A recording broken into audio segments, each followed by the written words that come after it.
He's just back from a loan with West Brom. We played 26 games for 9 goals and 7 assists, so he's been doing really well in the Championship. He's only had 5 Premier League appearances so far for Leicester City, so he comes in for Albrighton. We're not too sure yet why Albrighton's out, but I can only guess it's an injury. He's only fresh from signing a new deal with the club, which will keep him here at the King Power until 2022. But of course, Manchester United here and hoping to continue that run you spoke about, Joe, unbeaten under Ole Gunnar Solskjaer, and he's made 4 changes to the side that drew with Burnley during the week. Of course, that match finished 2-2 at Old Trafford. The first change in the back fours, it's Jones dropping out, and he's replaced, Phil Jones I should say, by Eric Bailly. Eric Bailly coming in, and he's only played 1 game so far under Ole Gunnar Solskjaer, and of course he got sent off in that match. It was against Bournemouth, and he got a red card in that game. It was Ole Gunnar Solskjaer's 3rd game in charge. So Bailly in for Jones, and then the rest of the changes coming in the attack. It's Juan Mata dropping out for Jesse Lingard to come back in. Pereira is replaced by Ander Herrera. And then Alexis Sanchez, the surprise inclusion, he comes in for Romelu Lukaku. Anthony Martial, of course, signed a new 5-year deal with the club during the week. He did pick up a knock pre-training, or sorry, in the warm-up I should say, pre-Burnley during the week, so that obviously keeping him out. So I'll just quickly run you through the 2 teams, Joe. It's Schmeichel in goal for Leicester City. At the back it's Pereira, Evans, Maguire and Chilwell. The midfield then of Mendy and Ndidi playing just behind Gray, Maddison and Barnes, and of course Jamie Vardy leading the line for them. The Manchester United team will be David De Gea in goal, Ashley Young left back, Lindelof and Bailly in the centre, with Shaw at left back, Young I should say, right back. Nemanja Matic in the centre there with Paul Pogba and Ander Herrera. And then of course in the attack it's Rashford leading the line with Sanchez and Lingard flanking him. And Joe, yes. Andy Reid stuck in a bit of traffic, but I can promise you he will be here for kick-off at 2:05. Okay, good stuff. Stephen Doyle will be bringing that game this afternoon, followed by Man City against Arsenal. We're going to turn our attention in the meantime to reviewing the Sunday papers. You're very welcome if you're just joining us on Facebook Live. So we're joined by Cliona Foley, a journalist and broadcaster, presents the Off the Bench podcast, available in all good podcast stores. And we have Andy McGeady here as well, journalist and broadcaster. You're both very welcome. Thanks for coming in. Good morning. Thanks, Joe. Afternoon. Guess what's on the back pages then? So plenty about the rugby, as you might imagine, in the Star. Firstly, beaten, battered and just not good enough. Schmidt blast after, quote, most disappointing defeat, as Johnny Sexton is pictured looking on as he waits to applaud the English team off. You can imagine Johnny Sexton's face as he's doing that. And then LIII planning for future. Ole Gunnar Solskjaer is giving his opinion on targets that should be brought in to Manchester United from a transfer point of view. Sunday Mirror then, red roasted. It's a picture of Manu Tuilagi giving Henry Slade a hug after one of Slade's tries, and it's called a reality check by Joe Schmidt, the result yesterday. Meanwhile, Rafa in tune. There's talk of Rafa Benitez extending his contract at Newcastle after a decent January transfer window.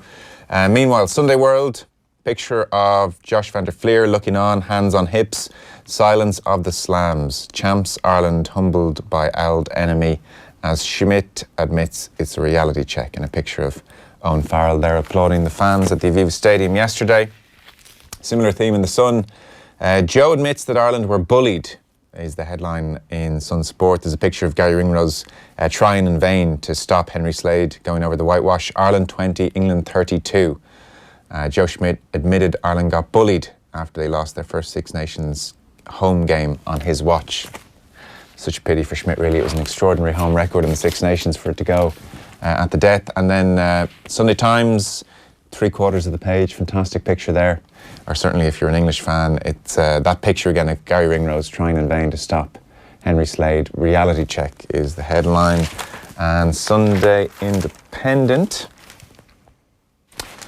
Johnny Sexton is the picture, pensive, rubbing his chin, and you suspect it's at a moment where the reality of the situation has dawned, that England are going to win this game. Reality check as England steamroll Schmidt's men is the headline there. Ireland ambushed, the main headline. And then finally, Mail on Sunday, Ireland crushed, these headlines. Grand plan in tatters as ferocious England bully and bruise their hosts into submission. Ireland 20, England 32. God, the language is very emasculating, isn't it? The Sunday World couldn't resist it on the front page strap. It's Ireland in deep Schmidt. They've been waiting years to do that. Somebody's been waiting ages for that. So, we'll start with the rugby. There are some fantastic other pieces in the papers today, I assure you, and we will get to them, but we'll start with the rugby. Where do you want to start? There's just a line in Dennis Walsh's match report that I really, really loved. I mean, you know, you buy papers to read writers, I think, sometimes. You know, we can get stuff online now, but sometimes you just want to read a good writer.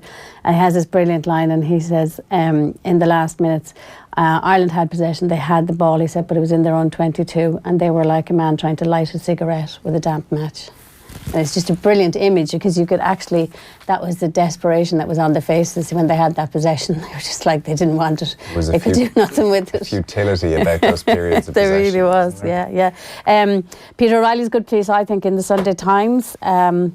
You know, it's really saying, you know, stats are nonsense. He goes through all the stats of the game and really exposes that stats are nonsense.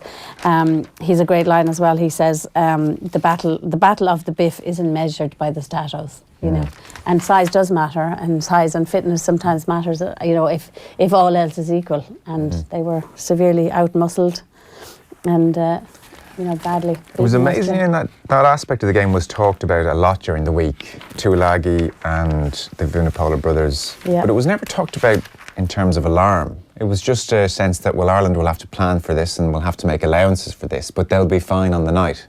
And then it turned out that wasn't so easy. I'd have thought it was even more than that. I thought it was more than that as well. Almost as if it was, you know, some of the Warren Gatland Welsh teams. You're going, well, they're very big. They're out of ideas. Yes. Yeah, it was almost the sense, yeah. And it turned out there was a lot more going on. And I think even though, yes, especially the first 10 minutes, England turned up to really, really test Ireland physically and mentally with what they brought. And certainly Joe Schmidt and others have made the comparison to that New Zealand game, which was particularly nasty in 2016.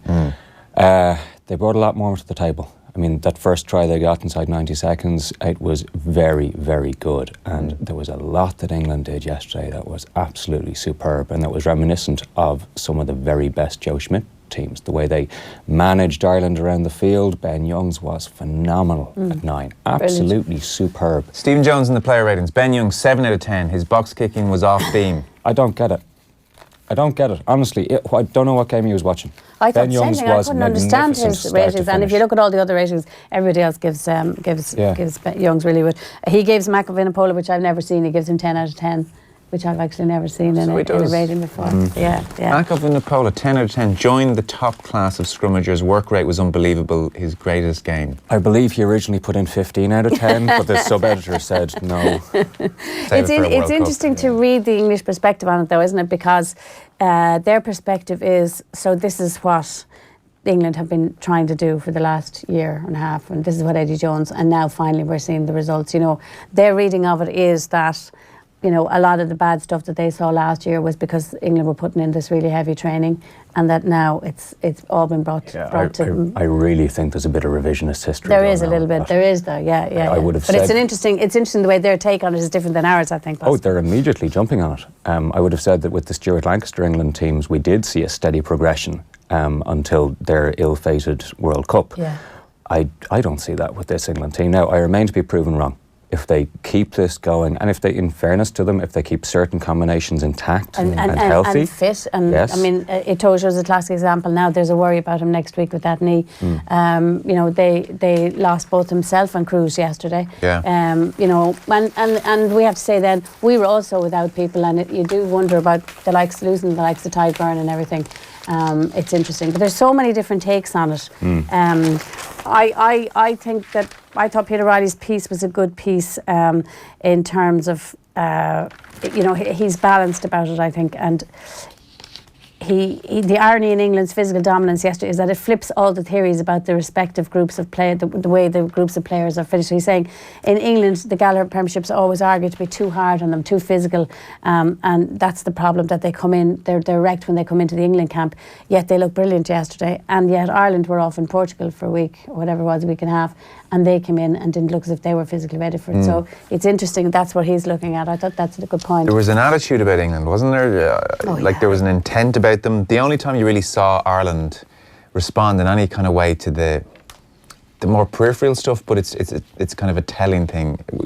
Peter Romani got in a bit of a pushing with Sinclair, I think. It was quite late though, wasn't it? I mean, it was. That's what I thought. I thought it was very late. You wanted that in the first 5 minutes. And also, Neil Francis is the only one who makes the point about the England team going into a circle at half-time. They went into that circle and Farrell laid down the law at half-time, which is really interesting. And I just think they showed that they had better leaders yesterday, apart from everything else. Obviously, it's hard for half-backs to operate at their normal level when they're not getting the protection. You know, everything kind of went wrong, or went wrong for our 9 and 10 yesterday, you know, unusually for us. But it asked loads of questions about, you know, where is the support there? Were there people that could have been brought in earlier? I thought some of the substitutions were late as well. Tuilagi adds subtlety to power on his return. So this is Stuart Barnes, who I always think is such a great communicator, and he can boil down complex ideas very quickly and simply, and that's one of the reasons I always have a look out for him. So you mentioned that first try, Andy, and so Barnes says it took less than 2 minutes for Tuilagi here to make his mark on Ireland and the match. First line out, Jamie George throws straight over the top to Tuilagi. He powers onto the throw. He collides with Josh van der Fleer, so effective against New Zealand, on the gain line. The open side, van der Fleer, is a tough man, but England's inside centre and England's inside centre couldn't quite come up with one of his legendary busts. But he was over the gain line and England were moving quickly into their phase play, like Ireland at their best. Then the same attack, seconds later, Tuilagi blasts into the wider defence, draws 2 tacklers. Ireland, the arch slow-down merchants at the breakdown, not only cannot prevent quick ball, but they find themselves 1 man down, 14 attackers on their feet against 13 defenders. That's what the Tiger gives you. That almost looked like a Joe Schmidt move, didn't it? Yeah, it really did. You know, having the balls to do that so early in the game, straight over the top to a guy coming in, like his first Six Nations game for 6 years, and then immediately identifying the overload on one side. Keith Earls had targeted immediately on the first kickoff. Honestly, I was sitting above that in the ground. I was there as a civilian. It was quite wonderful, apart from the result. But Earls hadn't looked completely right getting up from that.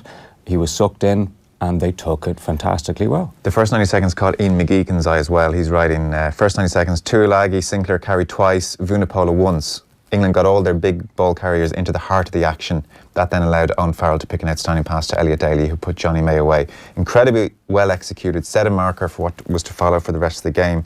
And on Henshaw, he said, rather than exposing Henshaw under the high ball, England made a conscious decision to test his decision-making and his timing of when to cover the channels. And he said, we saw an example of that when Farrell kicked through from a line-out and Henshaw had to double back to get the kick. He says he actually did very well not to be carried out over his own try line, but it came from Farrell recognising Henshaw was already on his way to the open side. Even with the second try, he says, although it was Jacob Stockdale's mistake, Henshaw should have been much closer he hadn't to him. covered over. Bernard Jackman makes a point along the same lines in the Sunday Independent, where he's talking about what Rob Kearney gives you is also about something which has nothing to do with him being on the ball or near the ball, but his management of the 2 wings, having them on a string, on a little pendulum. And he's saying there's so much he does off the ball we don't see, you know, that positioning, that knowledge of where to be. But I think we have to view the Robbie Henshaw selection in the long term here. That this is something which has been mooted for quite a while, that Schmidt has an eye on him as a 15. Rob Kearney's not getting any younger. Even in a World Cup year, yes, Rob Kearney's still Ireland's #1 full-back. But what if? And I think that's what we have to view this in. So yes, this was a hell of a learning day for Robbie Henshaw, but I wouldn't think that this experiment is over. I thought it was really interesting yesterday, even on TV with you. 2 people had completely wrong. O'Gara was like, leave Henshaw there, you need to let him settle, let's see what happens. You don't throw a man overboard after one game was his line. Which I would have thought you possibly could in terms of there are only so many games in Six Nations. It's a very quick, short tournament. You have to get things right very quickly. Shane Horgan thinks. And then Shane Horgan was the opposite. Shane Horgan was no changes. Best 12. Yeah, and Hugh Farley is good in the Mail today, Mail on Sunday. Specific issues, he said, yesterday confirmed it's not yet time, same point, to bid farewell to Rob Kearney. Robbie Henshaw gave all at full back, but there appear to be positioning issues which England, found plentiful plays to exploit. Yeah, it was interesting. I mean, it became very prescient, I suppose. But in the first 50 minutes at 1 o'clock of the show, the Henshaw thing was being discussed, and Shane Horgan had his reservations then as well, and we were saying we'll have to see how it goes. And Matt Williams didn't like the look of it either. And then we raised the issue with Simon Zebo. and Shane Horgan said, I do not understand in a World Cup year why he's not in the squad. Okay? Just don't understand it. And Ronan O'Gara then listed off, well, look, it's difficult, and you've got Conway, and you've got Addison, and you've got Robbie Henshaw now in the mix, and you've Carney, and you've all these other players. But I do think Zebo's better than them all. Yeah. And it hung in the air, and it's hanging in the air very even more late now. even to bring in Carberry yesterday. I know they were in trouble, but you were thinking, well, what have you got to lose here, if you like? Do you know what I mean? Why not have a go? Going back to the nastiness angle to it. Oh yeah, you liked a piece. Andy Bull, was it? Andy Bull, yeah, and because there is in the Telegraph. It's in the Observer. The Observer. So he is talking about this nasty angle, but in a fairly controlled way, and just it's nice. It's in the intro paragraph. They are an ugly bunch, nasty, brutish and sharp. A pack of burly bullies with a couple of whip-it-quick sidekicks making mischief around the fringes. They have the strength to beat you one way, the speed to beat you another, and they will be hell for everyone except their own fans. That, to me, is a very good summary of what we saw yesterday, because it encapsulates both what they did in terms of a bullying, but also that quickness of thought and execution to take advantage. It's the first time we've seen it from this England side, as in to that extent, but he also makes the point that England were playing with fire because they did at times go over the top. I mean, the Curry challenge on Earls I thought was ludicrous. Yeah, but the Itoje one could have been, if you would wonder if he hadn't gone, would Itoje have got a yellow card? Do you know what I mean? Honestly, I saw at the time, I didn't think Itoje's was that bad. I thought the Itoje one actually could have been a yellow. We did a half hour afterwards on Virgin Media Sport, and that's where it came up, because we took the Joe Schmidt press conference and he brought it up. And then he came back to studio. Yeah. And Shane Horgan and Matt Williams thought the Itoje one was okay. Yeah. And Ron O'Gara thought it was a red. I thought it was or certainly an orange. And his argument was, have a look at it again. They both have eyes on the ball, but Itoje is about 3-4 feet ahead of the ball. Yeah. He just crashes into Earls. The ball is 3-4 feet behind him. His knee was dangerously high as well, and like knee into chest or head was very, very high. I think O'Gara convinced them by the end, actually. Like, you do allow for, look, a player does get ahead of the ball to catch it that way, but there's been ahead of the ball and there's been 3-4 feet ahead of the ball, and there's a duty of care for your There's also been player. Reckless. There's a thing about like being reckless going into a tackle. I just thought he was physically reckless. I thought Helped him, I'd say, that Tom Curry was already in the sin bin at the time. Well, that's what I'm saying to you. Yeah. I think if Curry hadn't been in sin bin, I think that one could have been a yellow. But anyway, look, that's neither here nor there. There's a great line actually from Jones. I hadn't seen it before, but apparently in the press conference afterwards, he said about the kicking game. He said we didn't target anybody. Brendan Fanning has in Sunday Times. It didn't matter who they had at fullback. They could have had Lance Armstrong at fullback. The intensity. Oh, really? Paul Kimmage in the press conference suddenly saying, what? Yeah. So I think it does raise questions, and Hugh Farley, a few people ask it, is about I know they didn't get the platform to do it yesterday because they were physically out-muscled. Yeah. But there was no angles of running. There was no creativity. That's what I just thought. It was very much straight. And Hugh Farley says it. Yesterday proved the tactic of maintaining possession to the predictable carries of CJ Stander and his fellow forwards is limited when faced with the muscle mass and ferocity of defences like England. Stander was tossed about like a beanbag. Yeah. And if route 1 isn't working, it's time to consider a more nuanced route 2. And he says, like the likes of Jack Conan, maybe. But it was interesting, I think. There just didn't seem to be any creativity there, even when we were near their line. Well, Neil Francis, as is always the case, Ireland looked to their coach. The headline in his piece is England figure us out with rugby science and attitude. As is always the case, Ireland looked to their coach to see if he could conjure up some game-changing tactics. But plan B seemed to be to continue with plan A. It was. Yeah. That's a slight worry, isn't it? Yeah, now, that's what was Peter worrying. O'Reilly makes the point, and various others do as well. Like, you're talking about the fact that Peter O'Mahony's still nursing sore ribs after the knock he took in Gloucester. Sean O'Brien, you may wonder why Sean O'Brien wasn't brought off the bench sooner. Quite clearly they didn't feel he had minutes in him. Yeah. He said Josh van der Fleer can still look a little boyish in this company. And then we were undercooked in a few crucial positions as well. Most obvious case, Conor Murray. Saw him struggle against Exeter. And he said previously Johnny Sexton has returned from lengthy layoffs and found his top gear immediately. Yesterday he made errors that will annoy him intensely, and lists out a few. And even Stockdale, you can't keep trying to do the same thing. Like, I just thought he wasn't offloading early enough at times yesterday. He was trying to carry the ball too much. It was very obvious when they got the ball, especially in the first half, they got the ball to Stockdale in space with a player outside him twice. I think the first time was Ringrose, the second time might have been O'Mahony. Yeah. And it was very obvious that support player had no idea what Stockdale was going to do. Yeah. None. So is Stockdale, in your opinion, more of an instinctive finisher he's a finisher. as opposed to a ball player? And obviously I don't clearly mean a that- brilliant finisher. Yeah, but let's not say that's a you have to have more to bad game than thing. that. Yeah. Yeah. It just, in that moment, like the first time it took a really good bit of rucking from Ringrose to make sure the ball came back. And it just, again, you're looking at a time where Ireland did actually do a lot of things right to get the ball to the right area of the pitch to people with gas, and then nothing really happened. I mean, I would make the point that David Walsh makes the point here in his companion piece on page 3 of the Sunday Times. When viewed in hindsight, Ireland's response to England's England opening was impressive. They regrouped. They did. They were ahead, yeah. The first, I'd say, it must have been from minute, say, 10 to 25, give or take. Ireland played Joe Schmidt rugby. They bored England into submission. And it was good. It was fine. They did all those little things well, and you could see England were gone, damn it, okay, this is... But in fairness to England, they then regrouped, and Ireland did not have an answer in that game. I'm not sure I buy the validity of anyone saying that people were undercooked, because Ireland's depth is good enough that if your first choice guy isn't 100%, we've actually got other players that could come in. But you can see why pre-match nobody was making these points, because in the past, and in particular, Henshaw has come back from long layoffs and been excellent. Yeah. Sexton has come back from long layoffs and been excellent. So they've been known for it. It's easy for us to sit here now today and say, well, you know, they were undercooked. But certainly on Saturday morning, everybody had faith that Sexton and Henshaw would, well, whatever about Henshaw, but that they would deliver sharp performances. Well, I think Ireland's best fly half yesterday was probably Bundyaki. You know, Bundyaki's an interesting one. I see here, it just caught my eye on Stephen Jones. Gave him 8 out of 10, yeah, but I wouldn't have thought he was 8 out of 10, and he was a lot less than a lot of the other rankings as well. A great man for team morale, Stephen Jones, 8 out of 10, powerful, exuberant, a real handful for England. He said it on air as well, so he's on the record of saying it. Like, Shane Horgan would often look at Bundyaki's passing, and it's just something to look out for. You know, too often for him it goes slightly behind the man, the back shoulder, it slows things down. The way a Sexton pass seems to invigorate an attack because it's right in the money and it allows the player to run onto it. Bundyaki was getting on a huge amount of ball in that first half, but actually there's an argument his passing isn't up to it, that he's more of a ball carrier as opposed to a passer.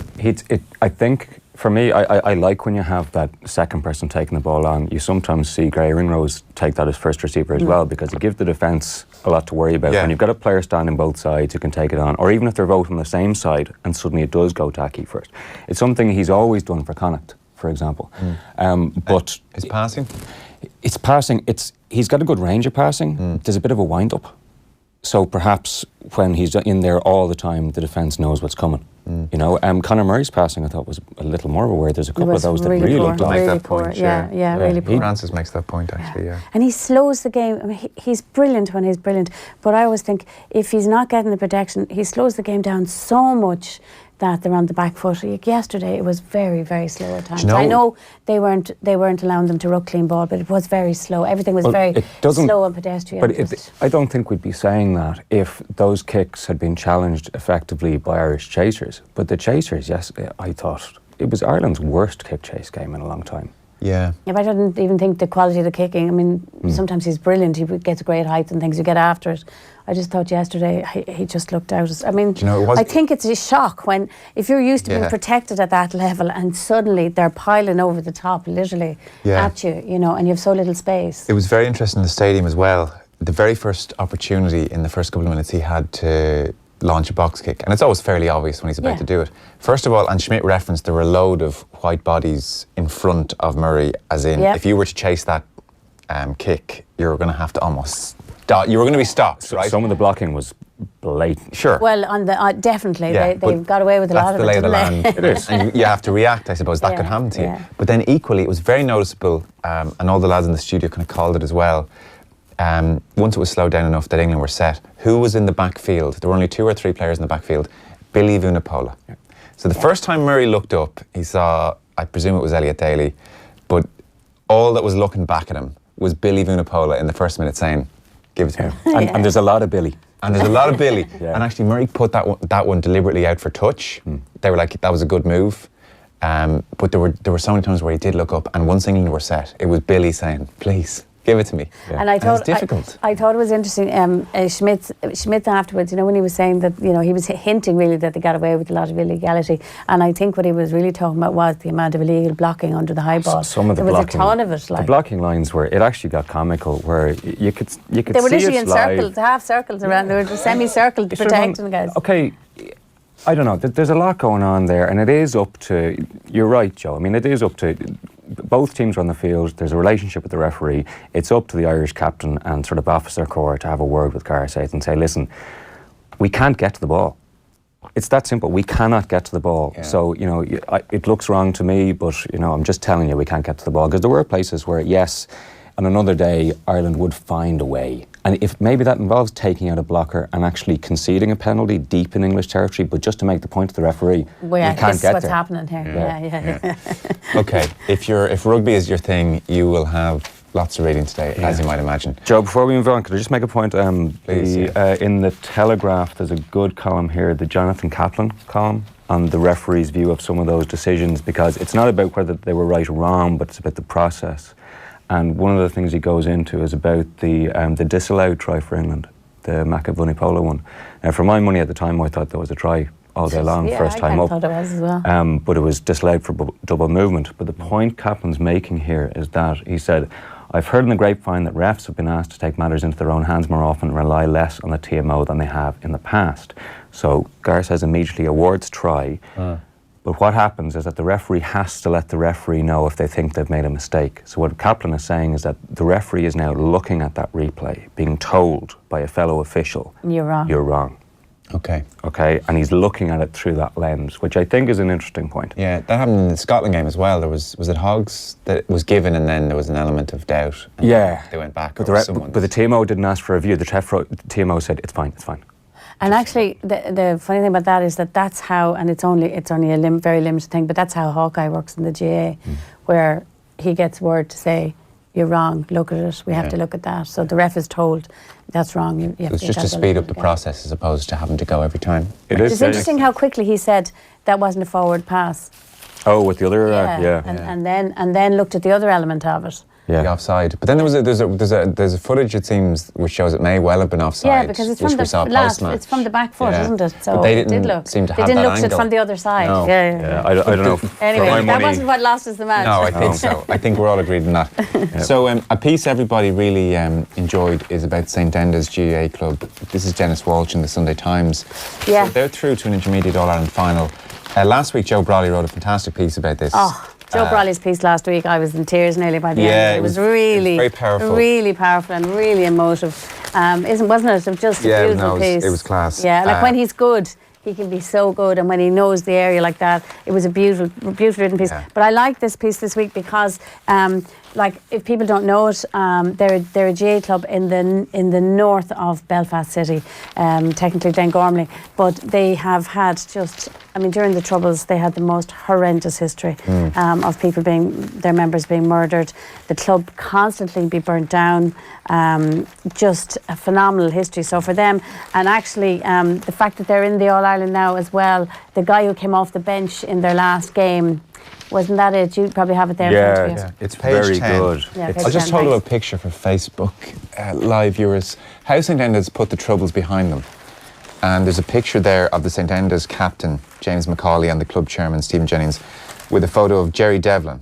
And he was shot dead 20 years ago. So it looks like Dennis Walsh has gone up. He has. He's clearly gone Spent up. time yeah. with them. Joe Brawley wrote about it last week when they reached the final.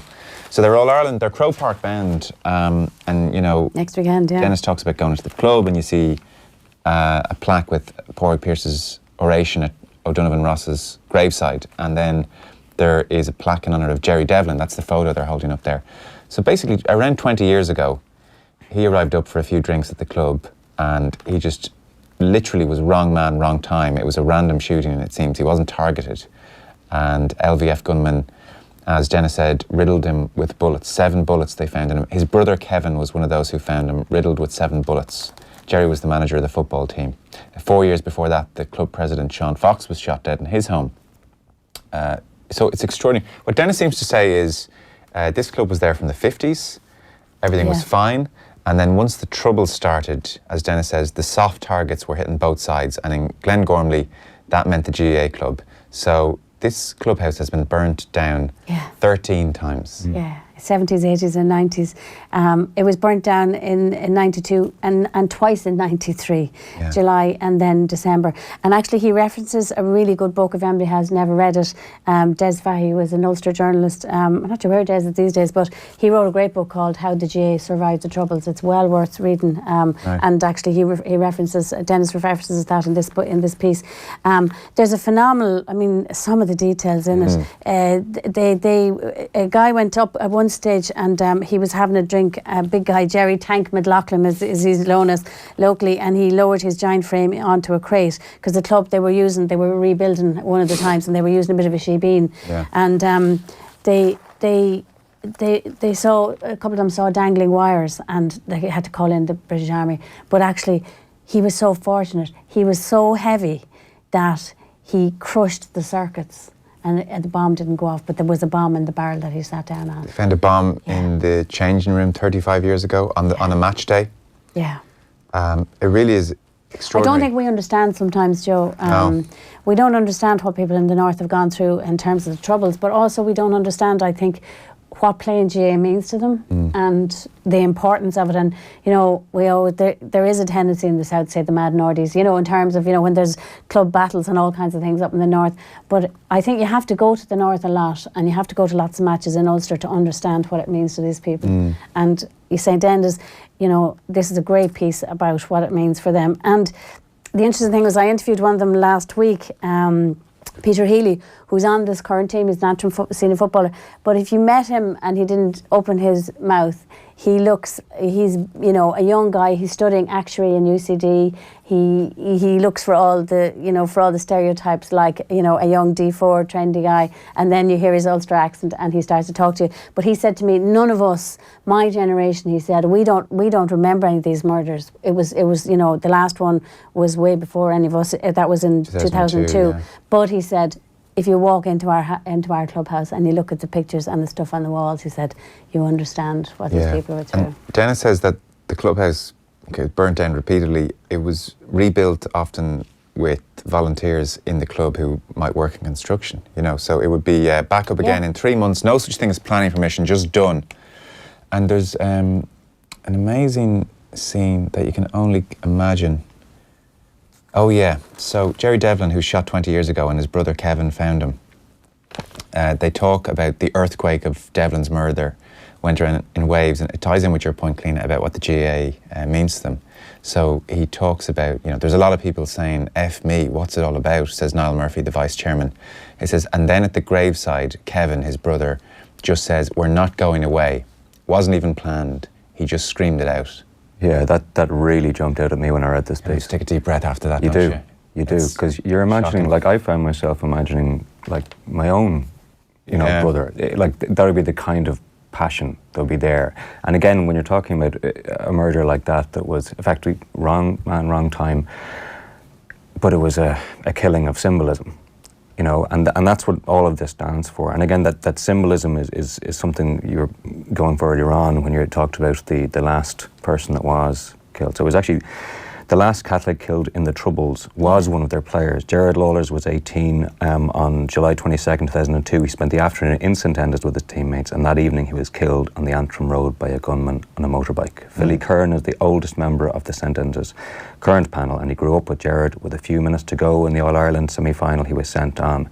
The crowd erupted, said Niall Murphy, the vice chairman of the club. Yes, for Philly, but also a recognition that Philly represented something tangible with their past. Yeah, Joe Brawley's piece last week. That was Brawley's piece where he finished with that last week. Where there were people crying. It was amazing. Yeah. Amazing. But I like, you know, you listen to people like Sambo McNaughton over the years, and I had a friend who used to play camogie for Donegal, and every time she went to the border, they knew her, they knew who she was, and she was always her car was always searched, and they'd ask her what her hurls were for. Samba McNaughton talked about that for years, about being searched constantly because there was an identification of GA in your car. They knew who you were, and you would be questioned and hassled. So I don't think we understand sometimes. The great thing about St Anne's is their growth. I mean, back then, in the 1950s, it was 70% of the local population was unionist, but there's been a big change in the demographic of the area, and also very interesting, because I was wondering, how did they have they've like something like 500 juveniles. They have a huge growth area, and in this, Dennis explains that at one stage, one of their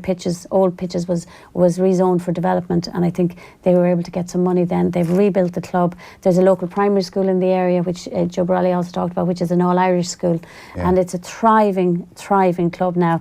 12 years ago, we had 230 members. Now there's more than 850, and that links in with the piece that we were looking at earlier on, Andy, about rural depopulation and the GAA. Just one last thought on that. So I'm not so young that I don't remember the Troubles. I remember being in a car in '95 when the ceasefire was announced. Me and friends were going to the beach, and one of their mums was driving us, and we all cheered. Like, we knew it was a great day and a big thing.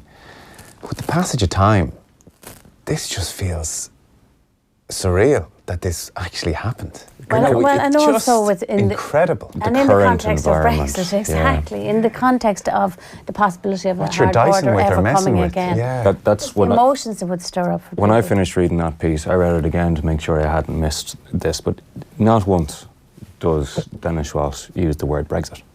He doesn't go for that line, because in the context of that piece, you know what I mean, it doesn't need to be said. It's underneath the entirety of it, through the feeling, through the passion, through the symbolism. That is what we're messing with. It's fragile. It's very fragile. And we've all grown, maybe I'm a little bit older than you, Joe, but the same kind of generation. I've folks up in Donegal and travelled over that border to and fro many times. And the flashlights, the guns, the dogs, everything, okay? The infrastructure is gone now. And I've shown my wife going over that border where it used to be, and there's no sign. In fact, if you put it back, it'll be in the middle of a housing estate in Knocknancloy. Knocknancloy, famous in Knocknancloy. Exactly. So that's what we're messing with here. And there's too many people, and I'm not going to go on a soapbox here, but there are too many people who are making decisions that do not have any understanding of what this means to the people of all of our land, where we have this really delicate existence, where we can all choose our own identity and our own symbolism and the things that matter to us all, north and south, at the same time, and we all just get on with it. That's all we want, just to get on with it. So people's identity, you know, GA players' identity in Ulster, certainly in some counties, is so strong because of what they came through, I think, and it has also helped them, you know, to bind them together and to make them as strong as they are in counties like Tyrone and Armagh. They play on Saturday, by the way. They're against the Kerry champions, Kilcummin. And I suspect they will have the neutral support St Enda's on Saturday. Right, where do you want to go next? The Michael Clifford piece that Cliona just mentioned in the Irish Mail on Sunday is good. So the first thing I love about this, it's peripherally around, I suppose, the rural problems that GAA clubs have. It picks up on Valentia Island in particular, but it's got the big photo of the famous Gav pitch in Innisturk, which is great. And if anyone's never seen this photo, it's just phenomenal. The small pitch, barely more than a field with some posts on it, but surrounded by rocky hillsides. It's phenomenal, and I love seeing it. But the start of the piece really draws you in. Last month, while the rest of us were counting hand passes, and I think I was talking about rule changes on this show too once, they were conducting a far more testing audit on Valentia Island. An emergency meeting of the GAA club was convened to see if they could muster the bodies to keep the ball kicked out from the ear. They stopped counting at 11, knowing that if they didn't find any more, then the thing that has bound their community together for more than 114 years would be vaporised into folklore. He's a lovely writer, Michael Clifford itself. It's a lovely intro. What a lovely writer he is. Yeah, and the piece is done on the basis that Valentia have forwarded a motion to Congress and Kerry have approved it. And the motion is that if a player hasn't, they brought in a rule a couple of years ago that no player under 17 could play in an adult competition. But the argument in some rurally depopulated areas is if you do that, we can't field a team. We can't field a senior team. So they've come up with a rule, and they're saying if it's a club that's a junior club and they only have one adult team, then can we use somebody under 17? And they have actually put a motion to Congress. And so it's on the foot of that he's talking about, the difficulty that people have in rural clubs. And I think that there is, the bigger picture here is that this was a well-intentioned rule. You know, because there are so many kids playing on so many teams, and they could be playing dual sports as well. And they're just being thrashed, right? But as Clifford says here, these are kids in this local Valencia scenario not faced with the threat of burnout, but often with boredom because of a lack of games, given that their minor league season extends to no more than 3 or 4 games. Okay. And their goalkeeper is 52. Richard Quigley. He's pointing out that's why he has to be there. There's a great paragraph. He's talking about that. Says, no country for old men. You got to be kidding. In vast swathes of rural Ireland, there'll be no clubs but for old men. Just before we leave the GAA team and on the Michael Clifford fan club bandwagon as well, then he's talked to Ronan McNamee. Just for all of us who say that, this is great. GAA players don't say anything anymore. Yeah, this is great. Introducing Ronan McNamee. So he's 27 now. He's been around a long time. 7th season. Yeah, he's a really good player for Tyrone. Michael says he's finding the game he loves harder and harder to find. He is old school. Go back to the clips from the 1980s, says McNamee. Drops an F-bomb. Then he says, they just battered each other. Nobody said anything. And he loves that one. You see where Colm O'Neill just smacks Mick Lyons and he just smacks him and he doesn't go down. He just looks at him. Today, if someone gets their hair rubbed, they're holding their face. And then, of course, Mick mentions Tiernan McCann. Yeah, Tiernan McCann, who really has probably never lived that down, even though I must say the guy has played brilliantly for Tyrone ever since. McNamee was involved in a punch-up in the McKenna Cup final recently, so it's kind of on foot at that. But I love the way he is so straight because, now it's rare enough that GA players are not told to, be careful what you say and all that. None of that. He's having none of it.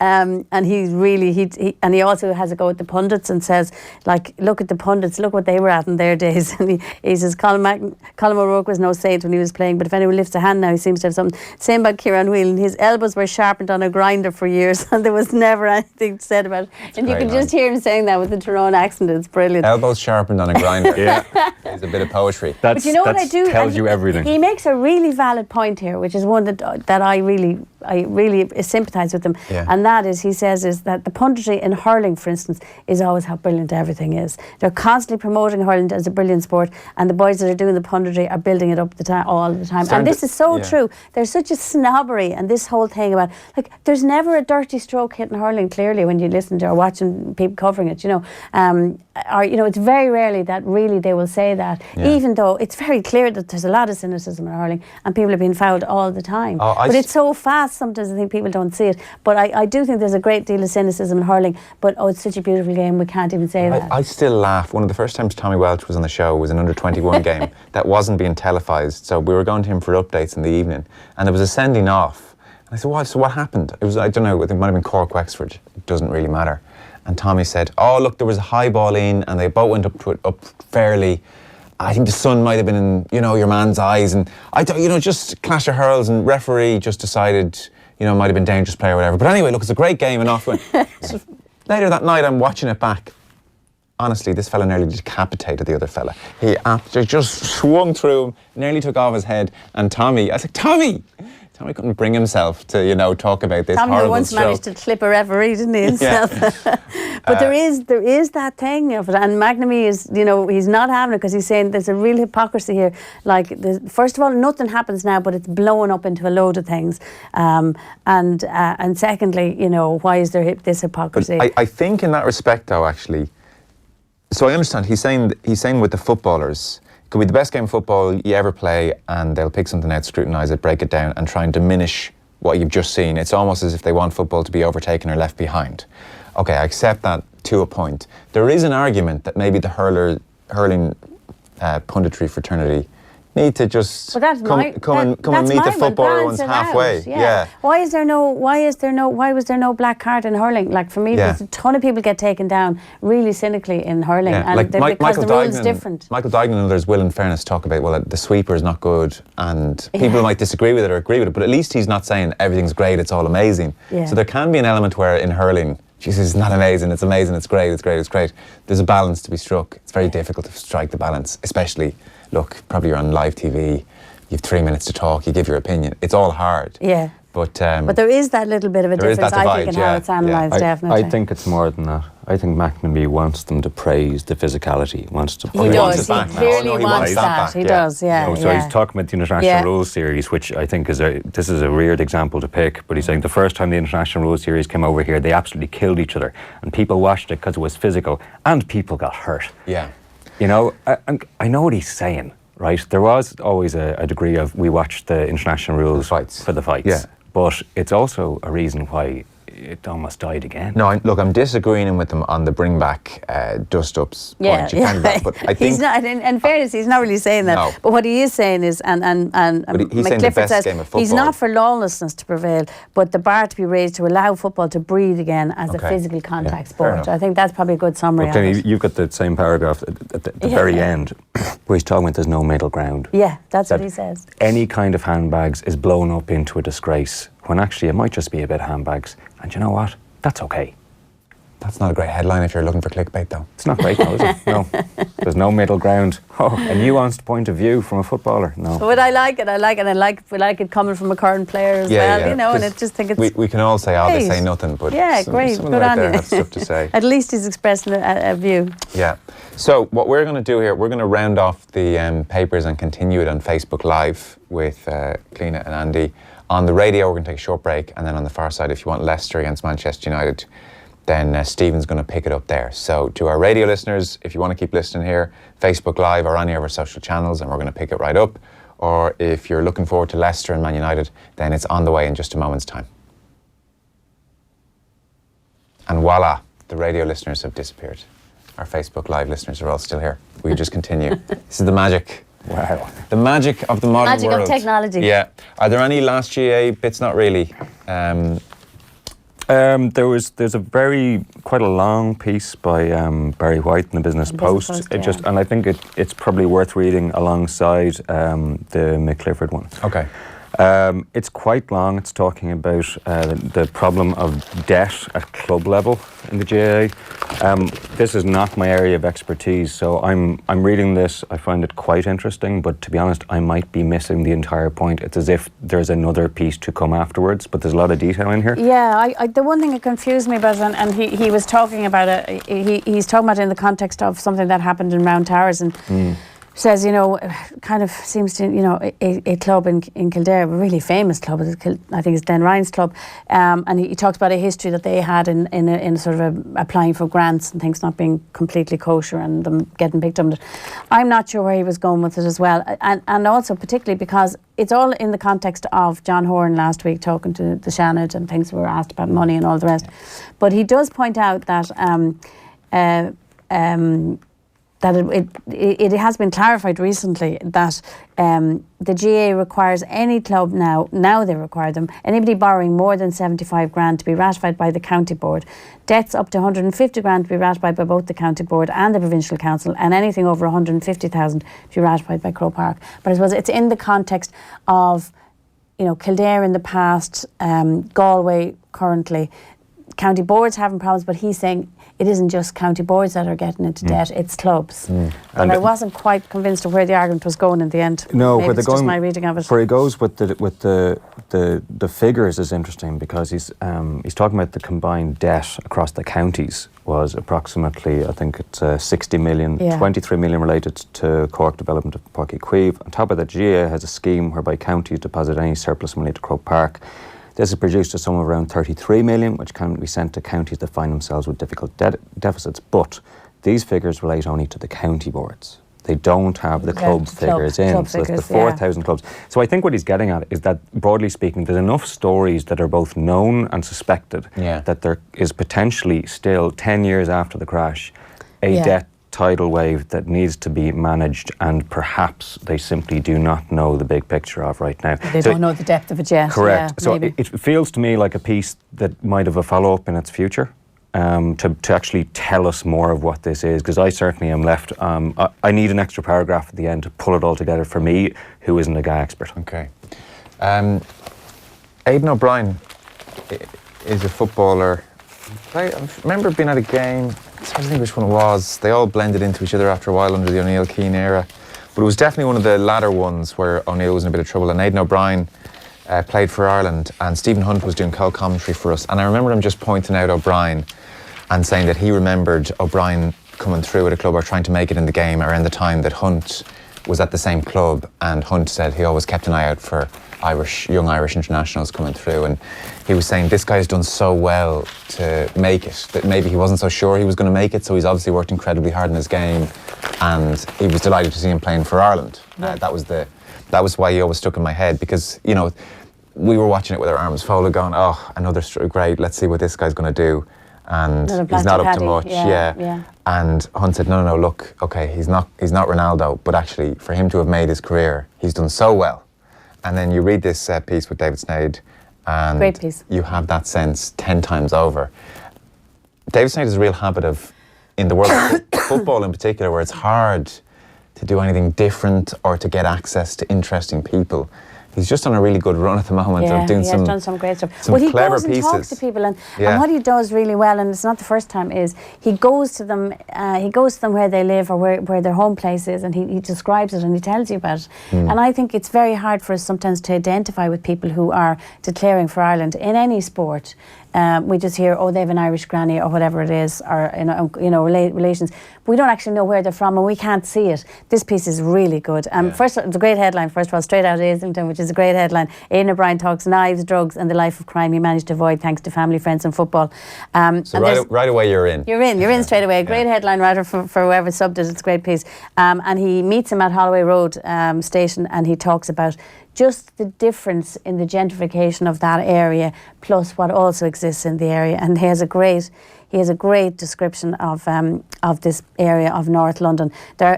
He talks about it. It's a mix of the gentrified. The movement studio offers ballet, yoga, and Pilates, and the master plays chipper, serving an all-day breakfast for £5. There are far greater divisions in this corner of North London than those who prefer a downward dog to a battered cod. Yeah. Islington is, after all, a district of extreme division. Yeah, because I'd always thought Islington was posh. You know, Tony Blair had a mansion there, and Boris Johnson, and David makes that point. I didn't realise Islington, it's where the Arsenal, it's where the Emirates is as well. It's where the Emirates is, yeah. Lowest life expectancy in London. Yeah. A third of its children and over 40% of the elderly living in poverty. Highest number of serious mental health issues, as well as the highest levels of depression in England. Yeah, shocking stuff. So this is where he's from. So to give you a sense, so look, he picks up David Sneyd, they hop in his Mercedes 4x4, and there's a McDonald's drinks container down by the side, and O'Brien sort of smiles and say it was a treat after matches. So right away, as you said, Cliona, he's in his environment and he's comfortable. But like, so the knife crime, this is what Aidan O'Brien says. Knife crime, man.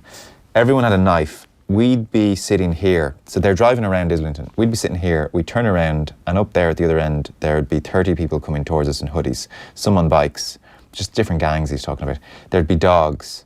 You've got to make a run for it. There are certain times when you just can't stand there and go, come on then, because they're just going to effing sort you out. It ain't fists you're not thinking. You're not thinking I might get a few bruises here. But I'll stand my ground and take it. He says, it's not that. It was, I could get stabbed, I could get killed here. You've got to be clever in what you do. He said, if you walked around on your own in certain areas and another group saw you, you were either, you'd either get chased, beaten up or stabbed. You couldn't really walk around on your own. There's a terrible, terrible disease of knife crime in London at the moment. I've been reading articles on it.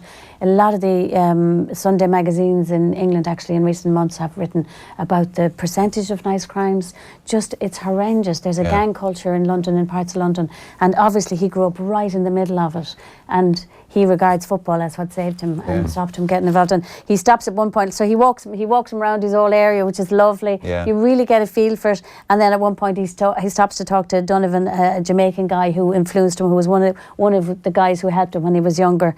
And they talk about a stabbing up in the Caledonian Road. And Sneyd says, you're a bit doubtful about it. And then you look at the London Evening Standard that evening, and it confirms a 17-year-old was stabbed to death for his bike. And so there's drugs, but the stabbing, the knife carrying seems to be just a real problem in London. And it's a great piece because he just comes across, first of all, as a really, really nice guy. Who, like so many kids in deprived areas, by virtue of good people that he met, whether it's family or friends or sport, was lucky enough to stay on the right side. And there's a fantastic story about him buying buying a television for his grandfather granddad, when he was dying. It's just amazing. Yeah, it's a lovely piece. It is nice. His granddad, Carrick-on-Shure, his grandmother is Dublin. So Donovan, that kind of good influence he bumps into, who tells him about the 17-year-old who's been stabbed, you know. It's funny, David's kind of there, obviously, his third wheel in the conversation, but Donovan says to him, are you still doing your thing with football? Yeah. Yeah. Like, Yeah. this guy, part of the Millwall team that beat Everton on BBC. Yeah, and he just the says it week to him, you should have before. watched it in BBC. Yeah, you should have watched it 15 in BBC. million We people beat watching. Everton. Yeah. I want more from this piece. Like I read this and it's just fantastic. Yeah. I don't know the character involved. Already I'm drawn in. I'm drawn into everything about it.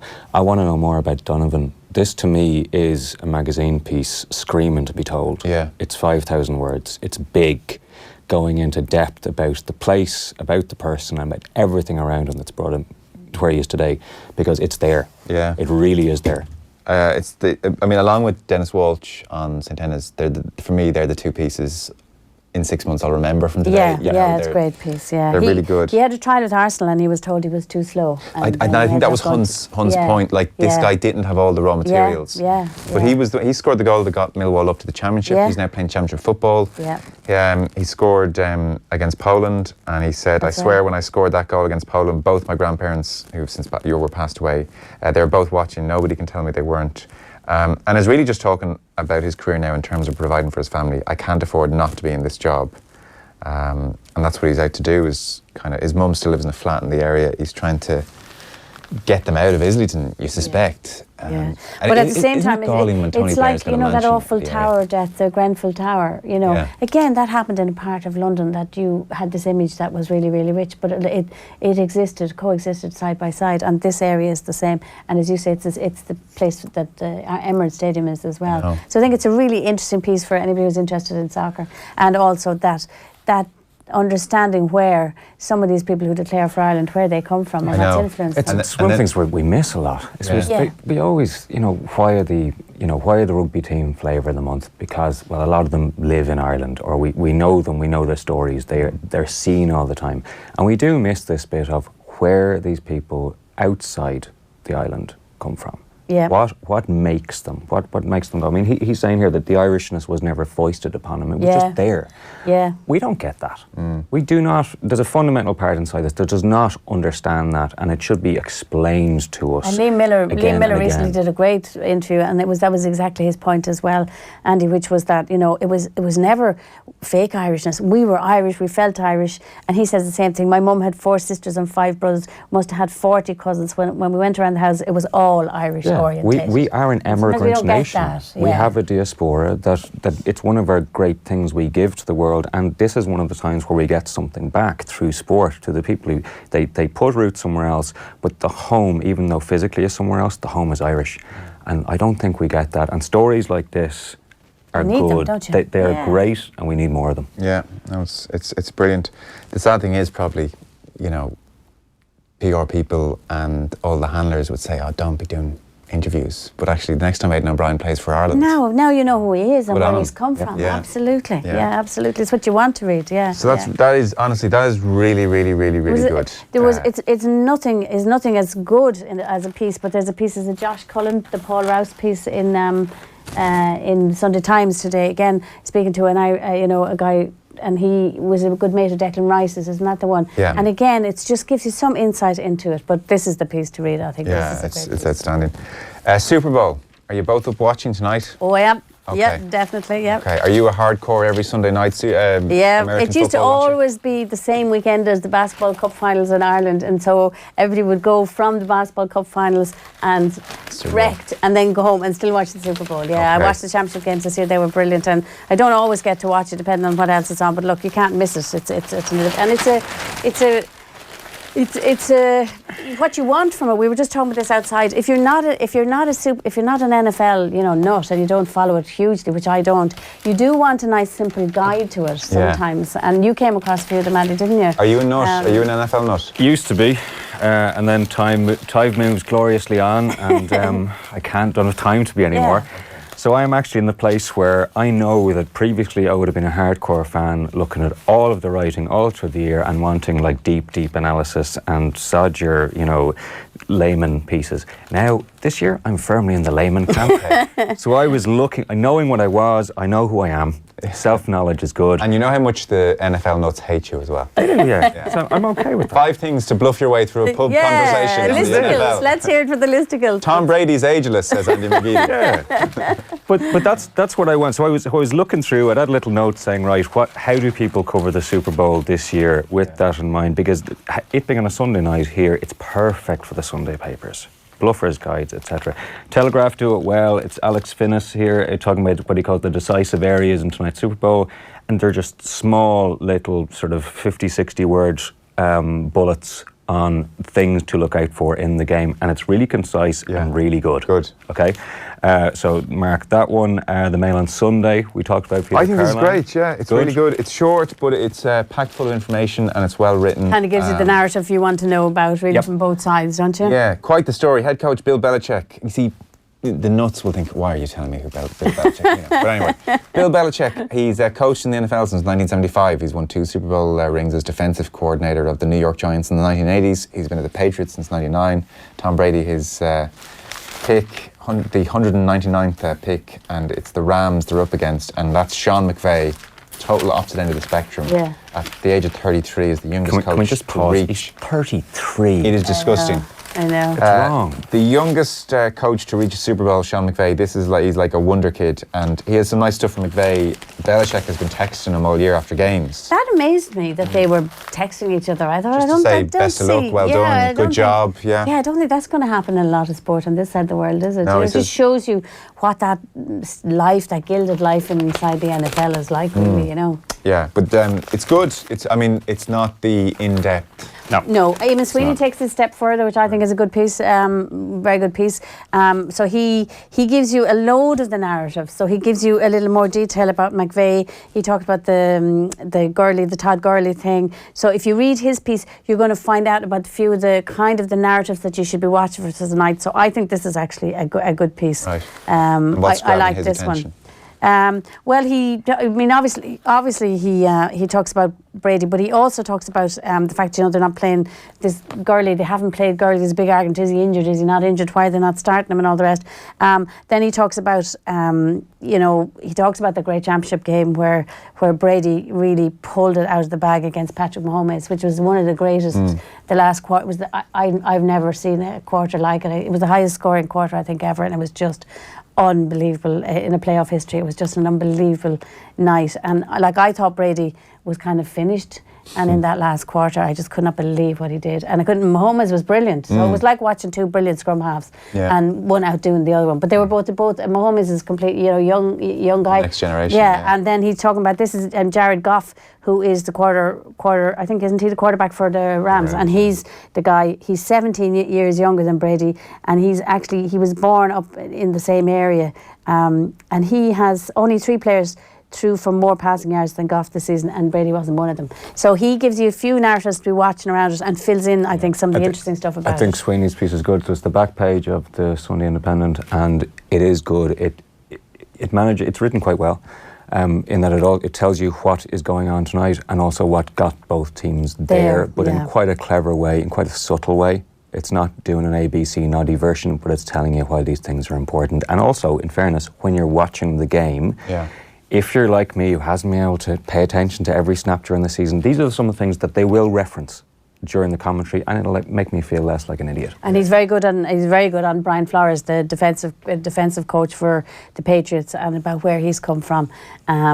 He is the son of an Honduran immigrant, and when you read about where he came out of, and he says his presence tonight eloquently rebukes Donald Trump's libel against immigrants. So it's a really good overall piece. I liked also the piece in the Sunday Times on Gronk. On Robert Gronkowski. If anybody doesn't know who he is,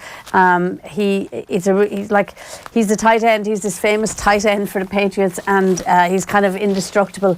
But apart from when he's destroyed. Well, this is the point. So it is a good piece on the physical toll on their bodies, and Gronkowski has had 4 forearm surgeries, 3 back operations, many concussions, and you see the phrase many concussions, and you think now, in the context of everything we know, that's where this stuff gets really scary. Torn ACL, torn MCL, back issues. But so you really do, you watch it, and I watch it now with a different eye. I think that's why I don't watch it as much anymore now, because ever since the revelations about the concussions, I do think. Yeah. God, there was a couple of really interesting things in this. Is Gronkowski had the chance to retire at 19 and collect $4 million insurance after a back injury as a college player. Ooh, tempting. Yeah, but Guaranteed $4 million up front is tempting. Imagine, at 19. At 19. That's when $4 million was really $4 million as well. And that's also, that shows the value of the players even at that age group in college football and the whole industry that's in college football. That would freak me out. I once was lucky enough to, when the Steelers came to Ireland to play, I got sent over and was at their pre-season training camp. And more courageous journalism. yeah, tough gig, but somebody had to do it. And I remember at the time asking what the expected career length was for an NFL player. And at the time they were saying maybe 4 years, 4 to 5 years. And the recent statistics, I think they said 3.3 years is the average. But for people like running backs, it's 2.5 years. Yeah. So what these guys put their bodies through, and the shortness of their careers is terrifying. It's even more Some than aspects that, of it are terrifying. Because when you look at again, the point about money, absolutely well made, and the reason that back injury pushed him down and made him available in the draft, and he was part of that team where Bill Belichick, in one of his many Patriots guises, set up this twin tight end offense with Aaron Hernandez, who is now dead. But the contracts in the NFL are very different to baseball, for example. Baseball, every dollar is guaranteed. In the NFL, it is not. You've got your signing bonus, and that's pretty much it. So the big dollar figure you see these guys signs, they very rarely get. And is that... So if you are it's because the agreements that they have between the Players' Union in the NFL and the league are very, very different, and the Players' Union isn't that as strong in their I suppose, their historical negotiation ability as the MLB Players' Union. So you have a huge difference, but you see the dollar figure in the headline, they're not getting that money. And is that based on them performing and staying uninjured, or is it based on what's going everywhere? They can just cut them. They can cut them. So your running backs are a great example. You get there's a great a phrase they have is they signed this guy. He was in a street clothes last week. It's because they needed another guy, and they just say, right, bringing you in off the shelf. That guy's injured. See ya. Yeah, just in and out. Yeah. It's an incredibly cruel world. Do the players take out huge insurance policies personally then? I don't know. They must do. There's have you ever seen the 30 for 30 broke? Yeah. It's one of the better. I haven't seen that. It's one of the better ones. It's really good, and it's a very, very simple format. It's just fellas sitting down looking at the camera. I was actually kind of reminded of the Aiden O'Brien piece, because towards the end he says, I need this job. I need this job because I'm taking care of all of my family. And that's what a lot of these NFL guys are doing. They are taking care of everybody, not just family. It's like areas of the neighbourhood. And again, that's contrasted with, never mind the taxes, there's a lot of taxes, state, federal, whatever, but it's not guaranteed. They can be wiped away at any time. But the guys at the very, very top, we're seeing contracts change to include more guaranteed money. Okay. Yeah. For that very reason, they're getting wise. But it's wow. It's crazy stuff. And it is, it's interesting, Cliona, it does change how you watch it, and even, Joe Bradley of all people's talking about the rugby and rugby. Can I just say that's a strangely timed piece? And the toll. The physical toll, talking about the language used around it, the brutality of it. And it does, I find, change when you watch rugby now. The last decade maybe. And when you watch NFL, when you watch it, it's hard to take any great enjoyment's the wrong word, but there was a thrill in the physicality, and now when you understand potentially what might be ahead of some of these players, I find myself wincing watching it sometimes. You do have misgivings, I find, even during the games when you're watching what some of these players are doing. Do you know where I don't like it when I see a guy who's employing rank bad technique? Okay, and that's the thing where I think we can get better. With the law changes, and they're trying to get both players going into a collision, and the tackle is the most common event in a rugby match. If we can get both of them bent over a bit more, that's the goal in theory. Right. The incidence of head injury and HIAs, because they're not exactly the same, should decrease. ergo it should be a safer game. But when you see guys going in and their head's just completely in the wrong place, you just wonder how these guys have been actually taught to tackle. Right. Like there is a technique issue here that rugby has been staring down the barrel for a long, long time, and that's probably going to take a generation of players to clean through. Did you read the Dominic? But they've never been better coached. Yeah. Surely they're being coached better than ever before in the history of rugby. But that's simply why are they not doing tackling. It right? Okay. Did you read tackling the Dominic, in a safe way? Did you read the Dominic Ryan piece in the Times? I'm sure you did. Yeah, it was fantastic. He talked about the tackle, which really kickstarted a lot of problems. Yeah. And he from memory now, I'm talking from memory, but I think he knew his technique wasn't great, but he was just so fired up to smash him. Yep. That technique took a back seat. And in the white heat of a an championship game, adrenaline like situation. yesterday, Of course. yeah, Some of the stuff you're not thinking, physically. hope my technique is good. You're probably thinking, I just got to get to him and smash him. Stop But the that guy, technique, yeah. if your technique's good, it's not a thought thing. It's embedded. It's just embedded. Yeah, Sure. It's yeah. what Yeah. you do, you know. And I think we get very worked up about technique when we have a really bad one. You usually see it where a guy's gone into the challenge and his head's on the wrong side and it hits the hip or hits an arse, Yeah. and you just see it bending or flopping back and you're going, Jesus, that's not good. And we've had some high profile neck injuries because of that. But technique is every tackle. Every single tackle is technique, and there's too many guys who are going in, and I say this, look, I'm not a professional player, it's been years since I played, but it just looks wrong. And I think we're going to, I've talked to a couple of guys sort of in outside studio chats and things like this, and they're seeing a similar thing. There isn't an emphasis on it when you're coming through. And it's one of the things that does worry me slightly on this new inclination to follow college football and NFL route of this new thing saying, oh, we'll reduce the amount of contact in training.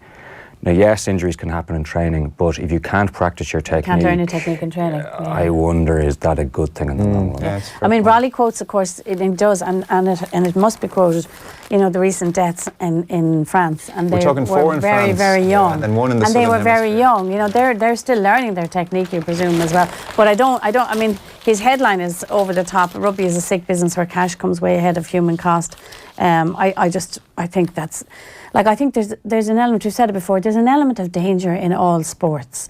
Okay, now rugby has these bigger bodies travelling at greater speeds, there's more power, they're all lifting, they're bigger people.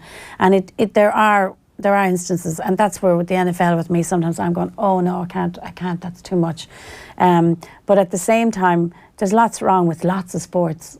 People still want to play them. Yeah. People are still willing, like Gronkowski is, to play it for money, and we're still willing to watch it. But you have to be educated, I suppose. I totally agree. I think the key thing ultimately is, children need to be protected. That's a given.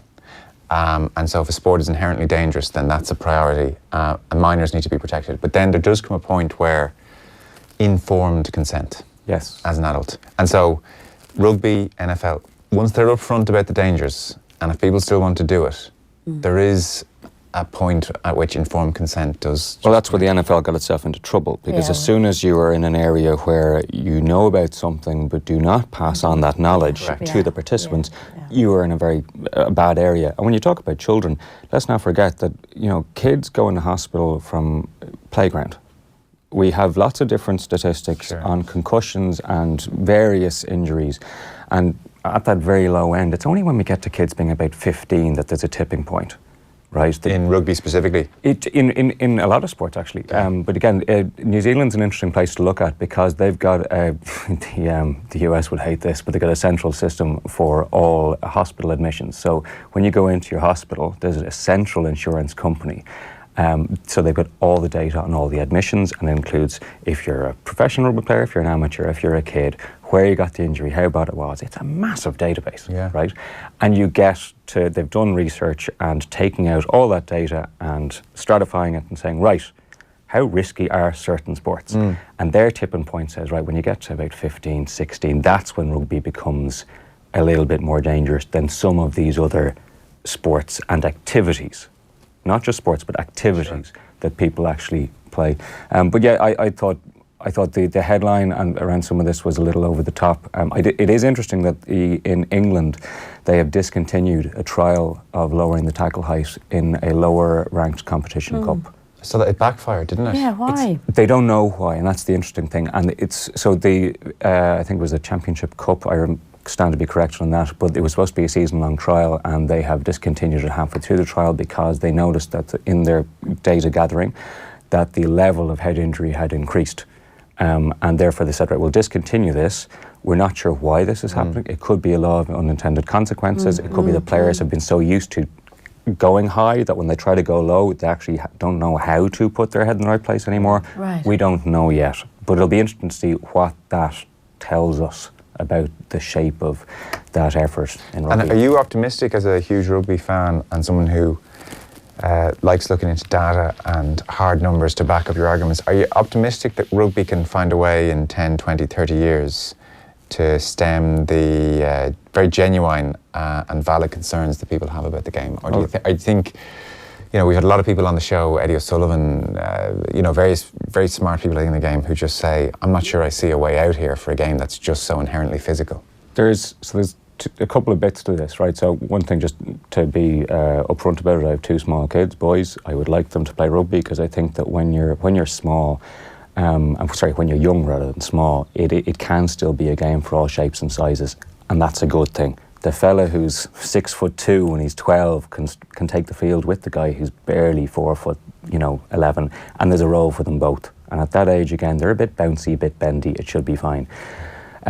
But there's stuff that's going on in today's game, particularly around the ruck, for example, that I just don't understand. I don't understand why, when we have people engaged over the ruck and you've got the guy over trying to poach the ball and the guy can clear him out from the side, and there's knees and there's hamstrings popping all over the place. There's been a couple of really nasty ones, and it's a weird that we don't have more, with hamstrings just going off the bone.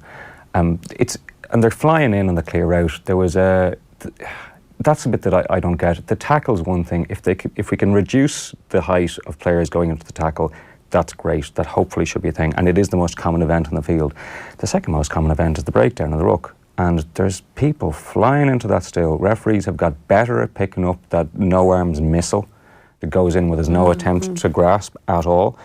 But even with the grasp, that croc roll clear out, and Ben Ryan, the former Fiji coach, he's done a lot of work trying to, ping World Rugby into action on this. I do not understand why, because if you look at the law book, that's not something which should be legal, but it's an accepted term. And why is that so dangerous, the croc roll? Because again, you've got if you trying to describe this on. Yeah, it's tough. Oh, we're not on radio. We're on Facebook. Right. Now there will be some people just listening on podcasts. Yeah. Okay, but again, imagine that guy in the old Brian O'Driscoll position, where he's over the ball, very low base, arse right down behind him. Yeah.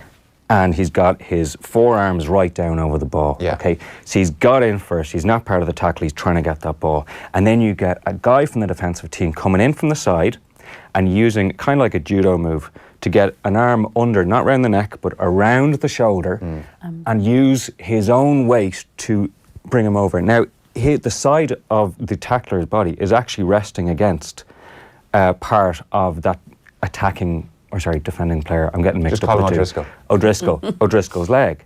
Or if somebody else is involved, even from O'Driscoll's own support team that traps that leg, there is nowhere to go. And knees are not meant to move sideways. So it's his knee that's in trouble? It's the knee and then the connecting mechanism with the hamstring. Okay? It's a real nasty one. So it's not, you might presume it might be a neck or an upper body area, it's the knees. The neck, but that's a different one. So when the player is in that exposed position, it's again the alertness now of officials to that straight-on missile, usually with a shoulder, to that exposed area of the back of the neck. Yeah. That can be a nasty one. Sean O'Brien's talked about that recently. He said, how long do I have to stand here before you're going to blow your whistle? Yeah. How many free shots do they get? Exactly. And again, with the way it's refereed, The size of them as if that player's in there first and he's got his hands on the ball and he can't get the ball, why is that, referee? It's because the player on the ground is holding on to the ball. Yes. You used to have to, if you're on the ground and you were tackled, you had to present the ball immediately. You couldn't hang on to it. You could place it, but now the hanging on, it should be a red flag. But I remember talking to the now, he's since passed on, Arthur Tanner. Yeah, the doctor at Leinster. Yeah. And I talked to him about that specific mechanism of injury, the crashing in to that player over and hitting that spine, that base of where the neck. We all feel that spine. Whatever vertebrae that one that is. little bumpy one, right? He said if that goes wrong, it's a real long and nasty rehab. Okay.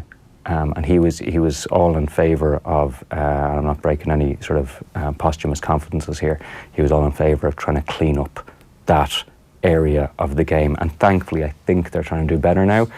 But again, it's an area of the game which there's a lot of injury, there's a lot of potential for injury, and we seem to just go, yeah, it's fine. Okay, very interesting. We pretty much have to wrap this up. We're done, basically. So is there anything anyone wants to just, without being able to talk about it really, just direct people? Just to Sergio Garcia overnight in Saudi Arabia seems to have hacked up a load of greens, and only one paper I spotted, I think, in Derek Lawrenson, so basically, this is actually ridiculous. Sergio Garcia sent home disgrace from the European Tour in Saudi Arabia. Not for being in Saudi Arabia, sent home in disgrace for something else. He caused damage to no fewer than 5 greens in a temper tantrum that might be unparalleled in terms of length. The Spaniard was disqualified for serious misconduct after outraged fellow competitors in the next 4 groups, including Patrick Reed, all complained to officials. The chief executive of the European Tour, Keith Pelly, stepped in. After hearing from all sides, he issued the disqualification that is believed to have no precedent. Garcia, one of the players, paid to have been at the tournament. He's getting appearance money, imagine. And he said, God bless him, I respect the decision of my disqualification. In frustration, I damaged a couple of greens. No, 5. In frustration, I damaged a couple of greens, for which I apologise. I've informed my fellow players this will never happen again. And then Derek Lawrenson, because he knows his stuff, knew that in 2007 at a WGC event in Miami, Garcia caused widespread revulsion for spitting into the 13th hole after missing a short putt. Lovely. Garcia, not sure about him. But the thing about this was, I saw this on Twitter this morning because Lawrence Donegan or somebody was like, why isn't anybody covering this, and where is it, and why can't we see about it? So that was the only person I noticed that had spotted it. Lawrence is trying to fight the good fight for journalism. He is, and he's arguing that golf journalists are They're dying. And I think he's also making the point that, again, it's a bit too, is it too palsy-walsy? Are they breaking the news stories that are in the thing? They're not. But everybody on Twitter was like, where's the video? We want to see the video of the 5 greens and what exactly he did to them. The European Tour, which, do these great social media videos, that's where golf journalism is now. That ain't going to be on the video, is it? I would greatly respect them if they did do it and put it out in their own official channel. Yeah. And even if they want to make a joke out of it, fine. And that would be a good thing for golf's image as well. It can be, but 5 greens. Plus it would go viral. I mean, it depends how desperate are they for likes, because they can get a lot here. We've got great engagement, guys. Yeah. There's a couple of pieces in the Telegraph, which are generally good for these kind of things on a Sunday. I always seem to find these things. First one is, it's Katie Wyatt on page 11, and she's the manager of the Manchester United women's football team, and it's about some team bonding things. It's partly a profile on her and partly about team bonding. And it begins, snakes, the zoologist begins nonchalantly as 2 slither between his fingers and twine over his forearms. I like a tube of toothpaste. Squeeze them too tight and poo comes out. And it goes on from there. It's quite interesting. I don't know much about Stoney. Casey Stoney, and she was over here for the launch of the 2020 initiative, and she's a very, very impressive woman. And she's, of course, the woman who has taken it's the first time Man United have had a team in the Premiership. Yeah. So this piece is about some of her training methods with them, and so she's trying to get them used to things that they're afraid of. So she's got giant snakes and spiders and all kinds of things. Very interesting piece, and very interesting because she wouldn't take the job unless she was given access to the same sort of things for her team that the men get. And she talks about there's a wellness coach in Man United that takes care of them psychologically, and he operates for the men and the women's team, or she, I don't know, it doesn't say. So it is an interesting piece actually on her. Yes, we did a paper review with Louise Quinn, who plays at Arsenal, and I was just chatting to her briefly, and we mentioned the fact that United were only in their first season on the women's team, and she was saying, it's long overdue, obviously, but she said, in fairness, one of the reasons is they've actually decided to do it right. Yeah, they had a development. Whereas, so it took maybe a bit longer than ideal, but they then didn't just do a tokenistic job. Yeah, they had a good youth system. She said actually there's a few clubs who were like, we've got a women's team, look at us, but behind the scenes, if you talked to the players, they wouldn't think much of the setup. Whereas I think the feeling is they've done it well at Man United. And Stoney has said the same thing as well. They had a youth system and they got players from that. Right. Yeah.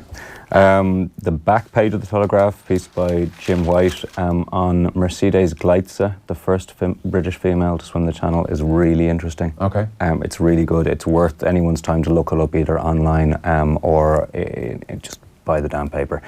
It's her daughter, Dolorenda Pember, has written a book called In the Wake of Mercedes Gleitze, and this just seems to be a fascinating character. She just decided that she was good at swimming very long distances, and so she went off and did it. And again, White adds in some little interesting factoids, like more people have climbed Everest than have swum the Channel. I did not know that. So this is a very, it goes back in time. It's very interesting, the human part of this. The daughter, Dolorenda Pember, had no idea that her mother was this famous swimmer who used to travel the world, because by the time Dolorenda came along, Mercedes was mum, and she didn't spend any time talking about the past, and it was only after she died and they discovered all of these things about her. Yeah, Wow. it's How do you not mention once? yeah. You know, I swam the Channel. It's brilliant, but there's lovely little notes here. So when she eventually did, she tried doing the Channel, it failed, and then when she did it, another British woman immediately claimed to have beaten her time by several hours and went for a claim of the prize money that had been offered by some of the British newspapers at the time. It turned out to have been a hoax. But the hoaxer said, I'm just doing this to tell you how easy it is to hoax this. So every other time she went swimming, she insisted on having a boat of pressmen and with people independently verifying, but that then backfired. When she swam the Strait of Gibraltar, her swim was challenged in one newspaper because her witnesses were all Spanish. You can only trust a British observer. Wow. Wow. Oh, it's Hilarious. it's a great, really interesting piece. And the very last piece, Joe. Yeah, because I'm under pressure here to wrap. Yeah. We're going to break the hour-and-a-half mark here, which is outrageous. This is Ian Herbert's piece on Emiliano Sala, who died. That's a really interesting piece. Look it up online. It's getting shared all over the place, but it's good. Talks about, again, there was 4 different agents involved getting cuts of this final transfer from Nantes to Cardiff. Right. It goes into why he was taking the jet in the first place, and that was because of this sense of belonging he had for Carcassonne, the place where he was living in France, and he just wanted more time to say goodbye. It leaves a couple of questions about where this jet came from, its service, things like that. So it's worth your time. There's a lot in here. Ian Herbert in the Mail on Sunday, page 86. He didn't want to go. It wasn't that he didn't want to go. Initially, they're saying, look, the Nantes owner, Vildemar Kita, he said to the McKays, who are father and son, William Mark McKay, an agent pair, you organise a transfer of my asset while I'm down the league. Right. I'll give you 10%. Okay. And then there's another 2 agents involved on top of that who also got a cut. The player was not part of this conversation. Right. You know, you are my piece of fodder that I'm going to send to the farmer down the road. Okay. We're done. Thanks so much, guys. Cliona Foley and Andy McGeady. Thanks a million for coming in, and back next week.